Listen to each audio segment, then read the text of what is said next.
എന്റെ പ്രിയപ്പെട്ടവനെ, നിനക്ക് ചുറ്റുമുള്ളതെല്ലാം അനിശ്ചിതത്വത്തിലാണെന്ന് തോന്നുന്ന, പദ്ധതികൾ മാറിമറിയുന്ന, ഉത്തരങ്ങൾ വൈകുന്നതായി അനുഭവപ്പെടുന്ന കാലഘട്ടങ്ങൾ നിന്റെ ജീവിതത്തിലുണ്ടാകാറുണ്ട്.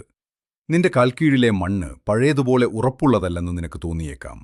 ഇങ്ങനെയുള്ള നിമിഷങ്ങളിൽ ഉത്കണ്ഠയോ ഭയമോ തോന്നുന്നത് സ്വാഭാവികമാണ്. എന്നാൽ ഈ സത്യം നീ ഓർക്കുക. ജീവിതം അസ്ഥിരമാണെന്ന് തോന്നുമ്പോഴും ഞാൻ നിന്നെ പതറാതെ താങ്ങി നിർത്തുന്നു. ദൈവം നമ്മുടെ സങ്കേതവും ശക്തിയും കഷ്ടകാലങ്ങളിൽ ഏറ്റവും അടുത്ത തുണയുമാണെന്ന് തിരുവചനം നമ്മെ ഓർമ്മിപ്പിക്കുന്നു. അതിനർത്ഥം കാര്യങ്ങൾ പതറുന്നതായി തോന്നുമ്പോൾ നീ ഒറ്റയ്ക്കല്ല എന്നാണ്. നിനക്കിപ്പോൾ ശക്തിയില്ലെന്നു തോന്നിയേക്കാം, പക്ഷേ നിന്റേതിനേക്കാൾ വലിയൊരു ശക്തിയാൽ നീ താങ്ങപ്പെടുന്നു. നിന്റെ ഹൃദയം വിറയ്ക്കുമ്പോഴും എന്റെ കൈകൾ പതറില്ല. എന്തുകൊണ്ടാണ് ഈ കാലഘട്ടം ഇത്രത്ര പ്രവചനാതീതമായിരിക്കുന്നത് എന്ന് നീ ചോദ്യം ചെയ്യുന്നുണ്ടാകാം. പരിചിതമായ കാര്യങ്ങൾ പോലും എന്തുകൊണ്ട് സുരക്ഷിതമായി തോന്നുന്നില്ല എന്ന് നീ ചിന്തിക്കുന്നുണ്ടാകാം. എന്നാൽ നീതിമാന്റെ ചുവടുകൾ ദൈവം ക്രമീകരിക്കുന്നു എന്ന് വേദപുസ്തകം പറയുന്നു. ദിശ നിനക്ക് മനസ്സിലാകുന്നില്ലെങ്കിലും ഞാൻ നിന്നെ ഒരു ലക്ഷ്യത്തോടെ നയിക്കുകയാണ്. അനിശ്ചിതത്വമെന്ന് നിനക്ക് തോന്നുന്നത് യഥാർത്ഥത്തിൽ മെച്ചപ്പെട്ട ഒന്നിനായി ഞാൻ നിന്നെ പതുക്കെ മാറ്റിപ്രതിഷ്ഠിക്കുന്നതായിരിക്കാം. പിടിച്ചു നിൽക്കാൻ മനഃപൂർവമായ വിശ്വാസമാവശ്യമായ നിമിഷങ്ങളുണ്ട്. ഭയത്തിനു പകരം നിന്റെ മനസ്സിനെ സത്യം കൊണ്ട് നിറയ്ക്കാൻ നീ തീരുമാനിക്കുന്നത് വലിയ മാറ്റമുണ്ടാക്കും.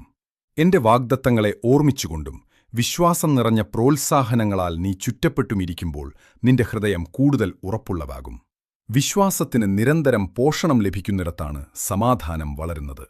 അനുഗ്രഹങ്ങളും വ്യക്തതയും ആത്മീയ കരുത്തും നീ ആഗ്രഹിക്കുന്നുവെങ്കിൽ നിന്റെ വിശ്വാസത്തെ നീ എങ്ങനെ വളർത്തുന്നു എന്നത് പ്രധാനമാണ്.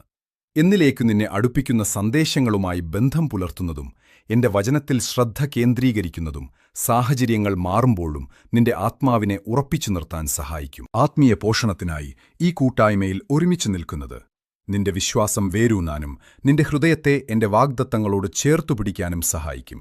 കർത്താവിൽ വിശ്വസിക്കുന്നവർ കുലുങ്ങാതെ എന്നേക്കും നിൽക്കുന്ന സിയോൻ പർവ്വതം പോലെയാണെന്ന് വേദപുസ്തകം പറയുന്നു.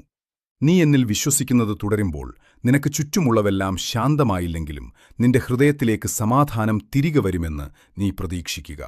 എല്ലാറ്റിനെയും നിയന്ത്രിക്കാൻ ശ്രമിക്കാതെ എങ്ങനെ ഉറച്ചു നിൽക്കാമെന്ന് ഞാൻ നിന്നെ പഠിപ്പിക്കുകയാണ്. ഇപ്പോൾ തന്നെ എല്ലാ ഉത്തരങ്ങളും വേണമെന്ന വാശി നീ ഉപേക്ഷിക്കുക. ഞാൻ നിന്നെ താങ്ങുന്നുണ്ടെന്നും നയിക്കുന്നുണ്ടെന്നും ഓരോ ദിവസവും നിന്നെ ശക്തിപ്പെടുത്തുന്നുണ്ടെന്നുമുള്ള സത്യത്തിൽ നീ വിശ്രമിക്കുക. നിനക്ക് അടിതെറ്റുകയല്ല, മറിച്ച് വിശ്വാസത്തിൽ എങ്ങനെ ഉറച്ചു നിൽക്കാം എന്ന് നീ പഠിക്കുകയാണ്.